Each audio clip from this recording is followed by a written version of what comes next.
సంక్రాంతి పండుగ రోజుల్లో అందరికీ చాలా ఆనందంగా ఉంటుంది. ఒక ఊరిలో చిన్న పిల్లలంతా కలిసి పండుగ కోసం సిద్ధమయ్యారు.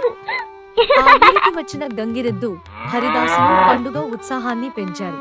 మంచి పళ్లతో అందరూ పండుగకు మిఠాయిలు తిన్నారు. అప్పుడు రాము అనే బాలుడు తన స్నేహితులతో చెప్పాడు, మనమందరం కలిసి గాలిపటాలు ఎగరుదాం. అందరూ ఒప్పుకున్నారు. బయట పెద్దగా మైదానంలో పిల్లలందరూ రంగుల గాలిపటాలు తీసుకుని గాలిలో ఎగరేశారు. వాటి రంగులు ఆకాశాన్నంతా అందంగా మార్చాయి. రాము గాలిపటం ఎగరగానే అది చాలా ఎత్తుకు వెళ్ళింది. ఆ సమయంలో గాలి కొంచెం ఎక్కువగా వేగంగా ఉండటంతో ఒక చిన్న అమ్మాయి గాలిపటాన్ని పట్టుకోలేకపోయింది. రాము చాకచక్యంగా పరుగెత్తి ఆ గాలిపటాన్ని పట్టుకుని అందించాడు. అందరూ రామును అభినందించారు. స్నేహం అంటే ఇలా ఉండాలి అని పిల్లలందరూ భావించారు.